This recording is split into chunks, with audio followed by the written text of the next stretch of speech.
Sigewinne is Hoyo's freshest new character release, and she just so happens to bear a striking resemblance to another HP scaling hydro healer. That's right, none other than the main course in fish and chips, Kokomi.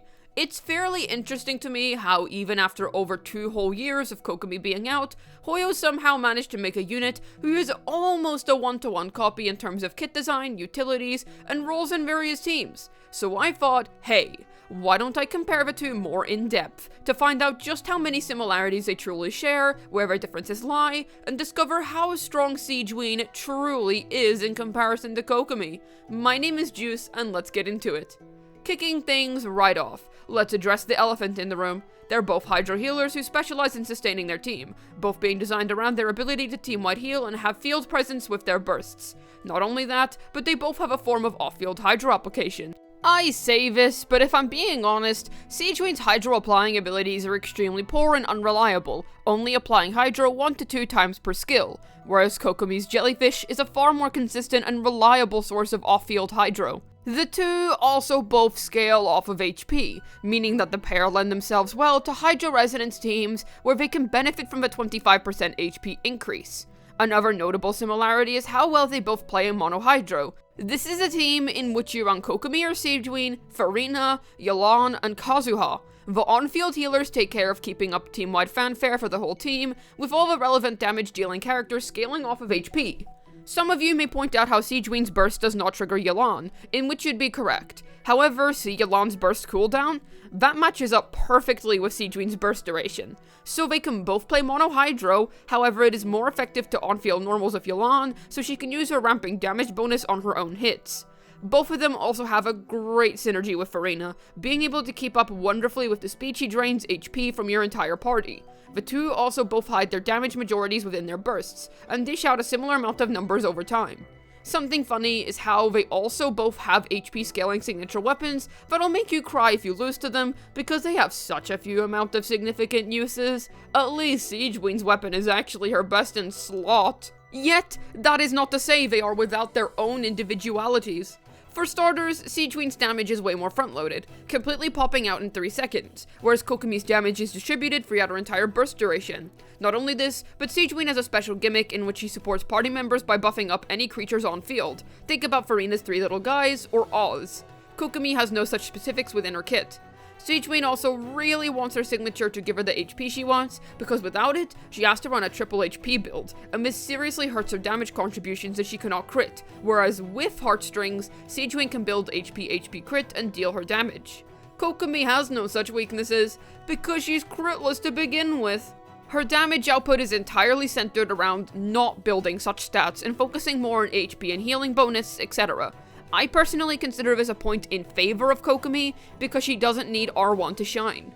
Kokomi also has much more competent hydro application than Sigewinne, which lends her to being useful in teams other than mono hydro, such as her other best team, Bloom, in which she also likes on-fielding and can switch to being built on EM due to her jellyfish's hydro application. Or even holding TDDS and Tenacity of the Millilith to buff Ayaka within freeze, and acting as a consistent source of hydro to help keep enemies in place.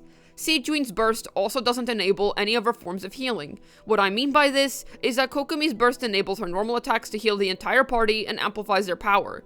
Sigewinne's is a quick, snappy nuke which doesn't have any stake in healing. Sigewinne also has the ability to generate her own source water droplets. She's the 3rd character in the game who's able to do this now, with the only other 2 being Hydro MC and Noivalette.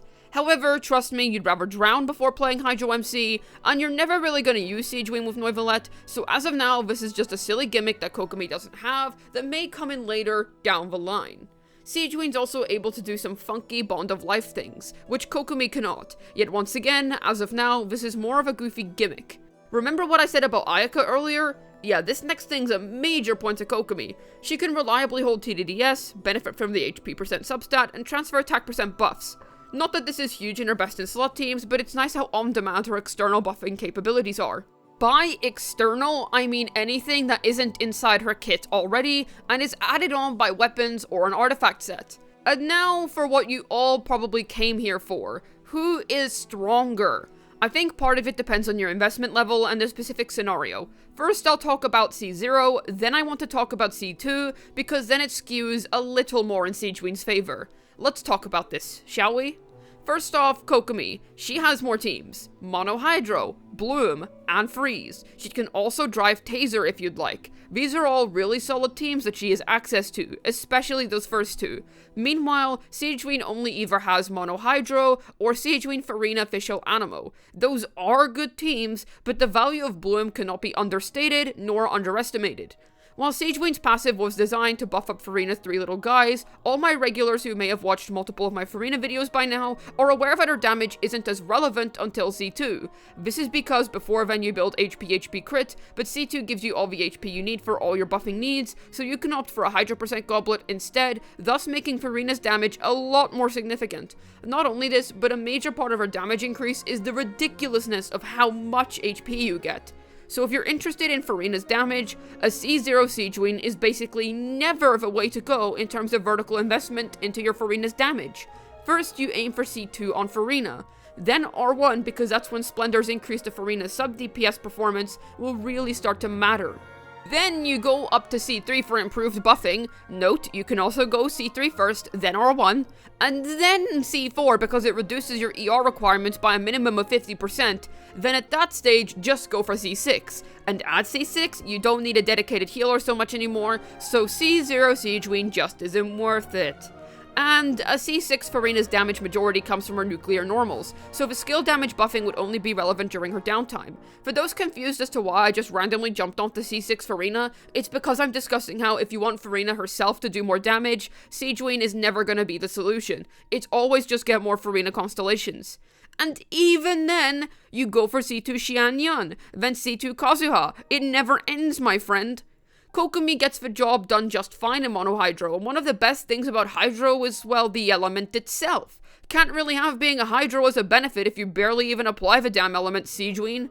Kokomi's also a Hydro catalyst, so even when her burst isn't up, she can still consistently on-field Hydro apply in Bloom comps. So on the whole, Kokomi just has way more supportive capabilities, a much more ergonomic kit, and is so cheap to get off the ground and start running. She's also not Sig reliant. Granted, her signature is kind of garbage, but think about it like this. For each of the roles she primarily plays, she does not have to be high investment. Bloom is a Dendro team, for crying out loud, and her job in Mono Hydro is team sustenance, not so much her damage. So C0 versus C0, Kokomi wins easily. I used to think Sigewinne was gonna replace Kokomi and Mono Hydro, but it honestly is more just a different, more front-loaded playstyle as opposed to being a stronger one when it comes to Sigewinne. She's a complete side grade to Kokomi, assuming darn R1, and let's be real, nobody likes pulling signatures for healers. Unless your name is Xianyun, that is. But anyways. And in any other team, Kokomi is simply a direct upgrade.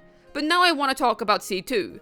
Previous issues still remain, but C2 is when Sigewinne becomes better than Kokomi and Mono Hydro because of her Hydro res reduction, which is honestly pretty strong.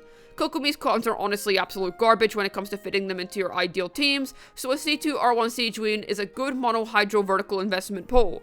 Holy crap, do you understand how niche that is though? One team! There is much better C2s to get. Arlecchino C2 R1 anyone? As for C6 Furina mains, yeah, Sigewinne does once again beat Kokomi and Mono Hydro here, but seriously, pull for all of C6 Furina's other, more important vertical investment upgrades first, before you even think about considering Sigewinne, because otherwise, she's just plain and simple not worth it. So, at C2R1, it's not even that Sigewinne is better than Kokomi on the whole, only that one team. Yup. A second Kokomi is not what all of us needed. But the worst part is that Sigewinne isn't even a second Kokomi, because she's worse. At least when they made Albedo 2, Chiori, she was a significant upgrade over the guy and has notable best in slot teams. Her presence improved Ito quite a bit, and also now acts as a neat upgrade over Zhongli and Navia teams, despite being constructless there. They should have power scaled Sigewinne in a similar way, otherwise you get a result like this, where Hoyo copied their own homework from a little over 2 years ago and made the same thing twice, but somehow a little worse than before. I do seriously hope Sigewinne gets her missing piece of the puzzle added to the game soon, because as it stands, she is borderline standard 5-star quality. Hopefully this video was able to help you decide whether Kokomi is better than Sigewinne or not. This has been Juice, signing out, and now I get why Sigewinne works at the Fortress of Meropide, because her kit needs to be imprisoned.